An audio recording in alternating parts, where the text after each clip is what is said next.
And I'm Doug Llewelyn here in our studios in Los Angeles with our guest today, who is the president of Sage Future Financials. It's an investment firm which is headquartered in Albuquerque, New Mexico. She also happens to be the author of this excellent book. It's called The Joy of Financial Security. In other words, it's all about the art and science of becoming happier, managing your money wisely, and creating a secure financial future. Sounds like the kind of book everybody should have, right? Well, I'd like you to meet her now. Her name is Donna Skeels Cygan. Donna, welcome. Nice to have you with us. It's great to be here. This really is a very interesting book and a great title, The Joy of Financial Security. And we're going to learn more about that, but I want to point out the fact that a little while ago you had a chance to answer some questions from William Shatner. Let's take a look at a brief portion of that now and see how it went. Okay? Let's watch. I know you've been successful in your business, but what I would like to hear is just a brief capsule of exactly what it is you do and who do you do it for, and how do you see this helping America to move forward? Mr. Shatner, as the owner of a financial planning firm for 18 years, I love working directly with my clients to help them achieve their goals and experience financial security. However, many people throughout America cannot afford to hire a financial planner. Money holds tremendous power in our society, and many people struggle with money. I'm fascinated by the relationship between money and happiness.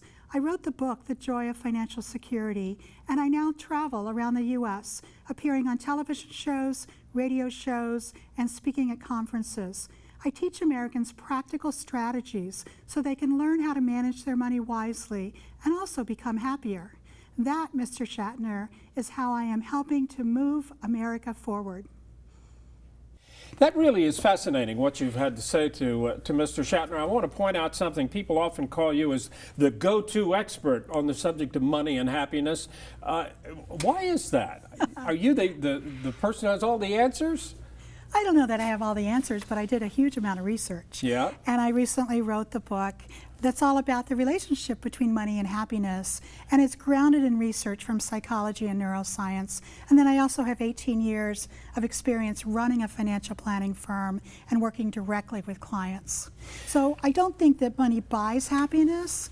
In other words, it doesn't guarantee happiness, but it certainly can make us happier if it's managed wisely and we spend it wisely. That's the key, managing it wisely and spending it wisely, and also the art on how to accumulate it, which of course is very interesting indeed.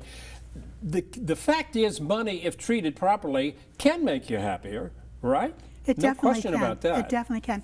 There's so many benefits, and they're different for each person, but many of them fall under the umbrella of freedom. So for instance, freedom to live the lifestyle you choose, right. Freedom to send our kids to college, freedom to travel, freedom to change careers, freedom to retire when we choose. Those are all a result of having enough money to be able to have that freedom. So it has tremendous benefits. You know, in addition to writing this book, which I want to ask you more about again, which is a fabulous title, The Joy of Financial Security. I think everybody can understand exactly what it means from that. But you also speak to groups around the country. You have the ability to talk to groups and give them the kind of information which is what they come to hear from you about the joy of financial freedom. What about the book? How long did it take you to write this? It took me 6 long years to write the book, and I learned a lot about perseverance because I was working full-time. But I was determined to make it grounded in research, and that's really what took so much time, to get the neuroscience and the psychology in it. And it has a huge component of financial concepts. I wanted it so that if somebody wanted to educate themselves on finance, they could pick up this book and it would do it. So it covers topics like, how do you start an investment portfolio? How do you decide which investments to choose? How do you plan for retirement? How much do you need?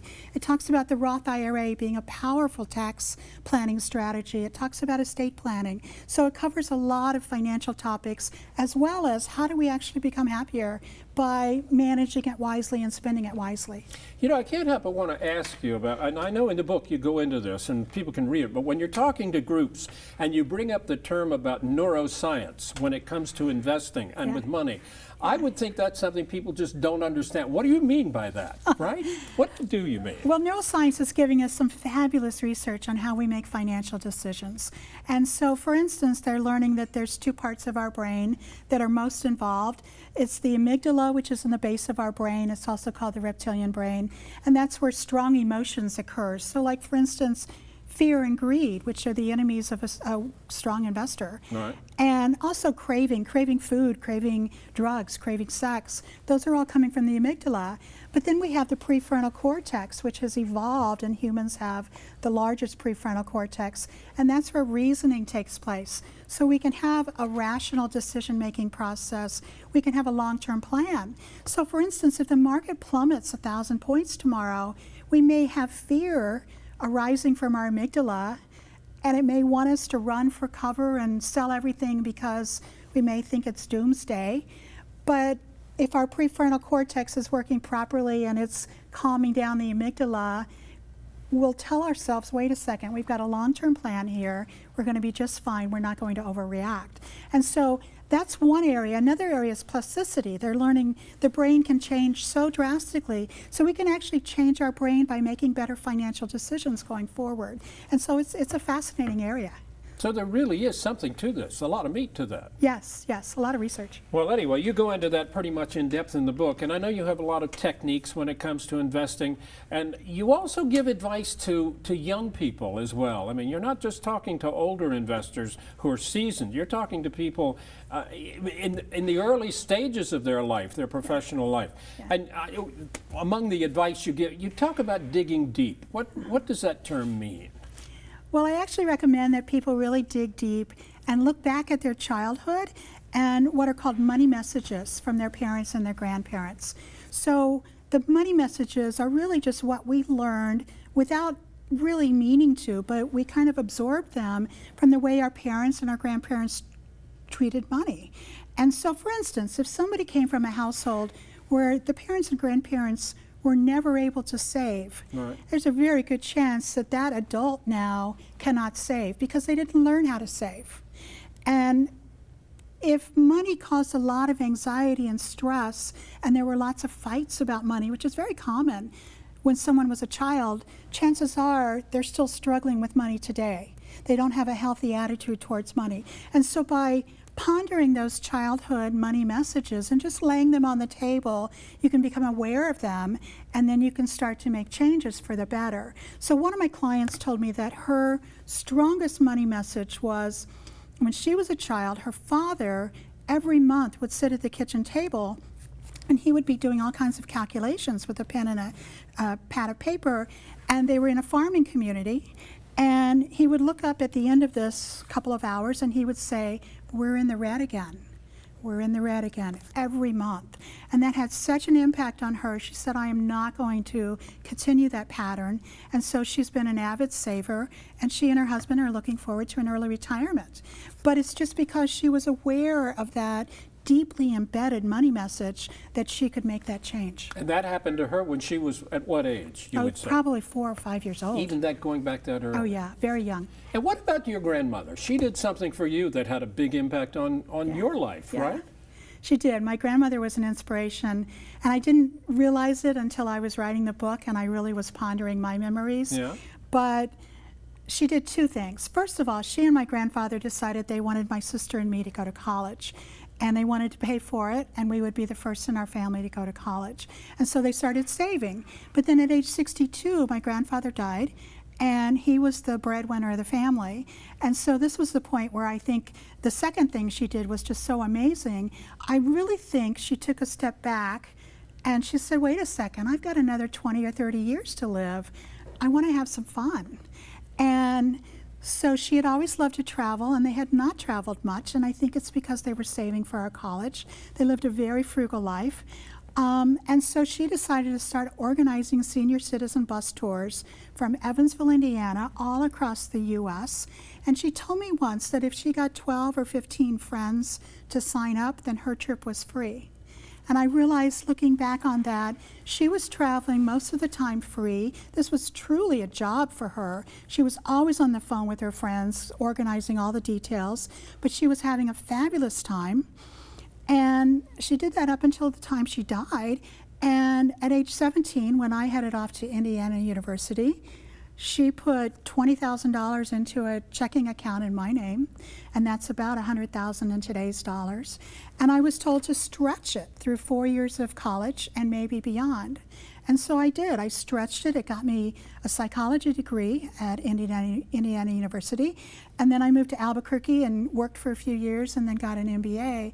But I was able to do that. So I look back at her, and she's an inspiration, first of all, for saving the money and having such a long-term goal. And I know that brought her tremendous happiness that we went to college. And secondly, for changing her lifestyle so drastically. And I think that's a really strong message for retirees and widows, that we don't have to stay in the same routine. We can make changes. That's a very interesting story. I know now you've been in the investment business for 18 years, advising clients of all ages, really, that come to you. But when you go to speak to people in groups, what are the main things you think they want to hear from you? What kind of reaction do you get from them?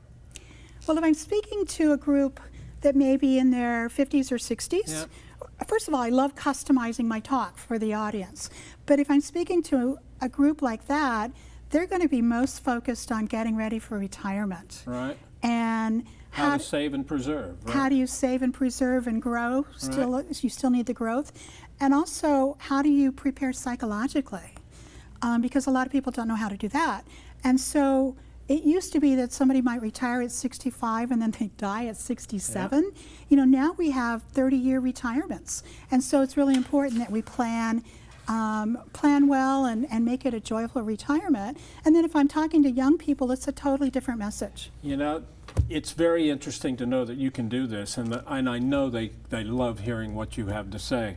And of course, if they can't hear you in person, they can always get the book and read it again, The Joy of Financial Security, which is just such a great title. Thank you so much for talking to us. You're so welcome. It's been welcome. very interesting. Thank you.